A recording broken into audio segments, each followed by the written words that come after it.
My name is that okay? Okay. My name is Viola Fletcher. I'm the daughter of Lucinda Ellis and John Wesley Ford of Tulsa, Oklahoma. I'm the sister of Hughes Van Ellis, who's also here today. I'm a survivor of the Tulsa Race Massacre. 2 weeks ago, I celebrated my 107th birthday.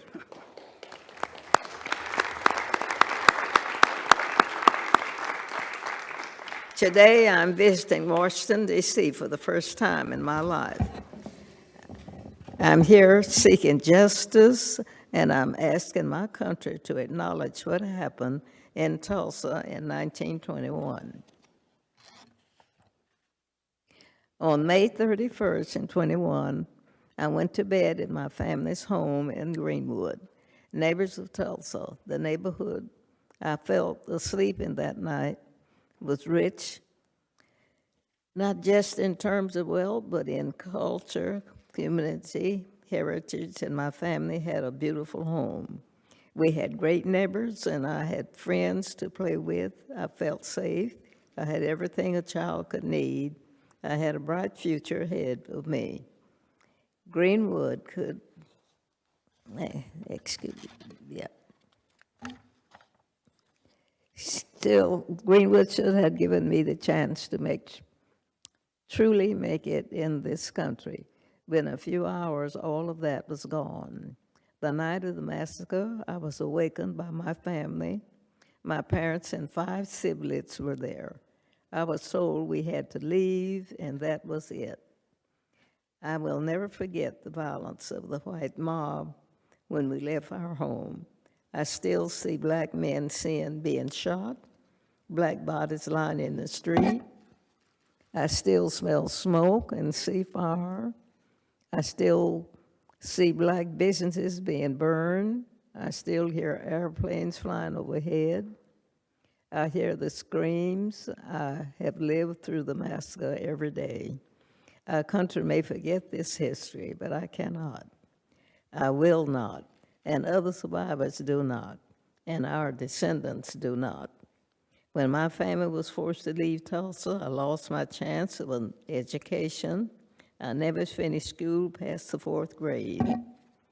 I have never made much money in my country. State and city took a lot from me. Despite this, I spent time supporting the war effort in the shipyards of California, but most of my life I was a domestic worker serving white families.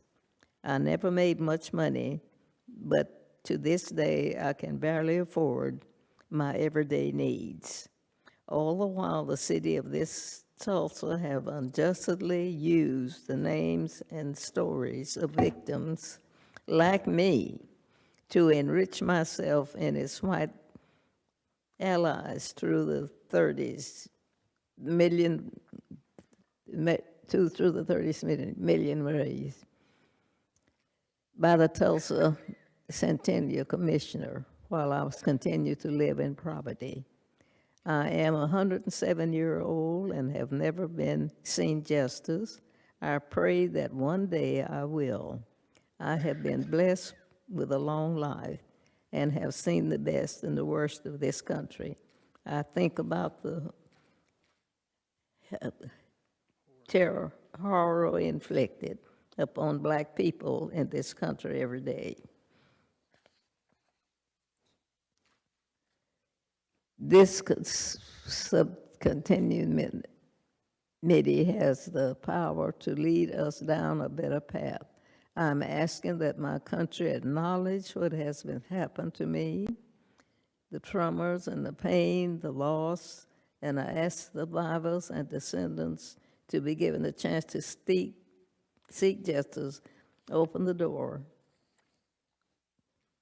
All of you know how easy it is to deny that a violent mob threatened your lives and took your property.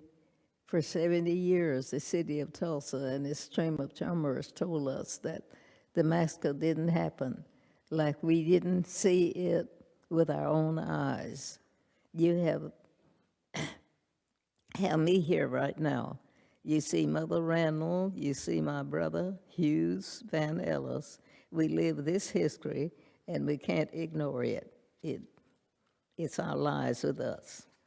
Oh my goodness. We lost everything that day, our homes, our churches, our newspapers, our theaters, our lives. Greenwood represented all the best of what was possible for black people in America and for all the people. No one cared about us for almost 100 years. We and our history have been forgotten, washed away. This Congress must recognize us and our history. For Black America, for the white Americans, and for all Americans, that's some justice. I guess was that it. Thank you. Do you want to say anything else? I thought it was another page. Do you want to say anything else? Mm-hmm. Is there anything else you want to say? No, that's not. Thank you very much. We appreciate very much your testimony.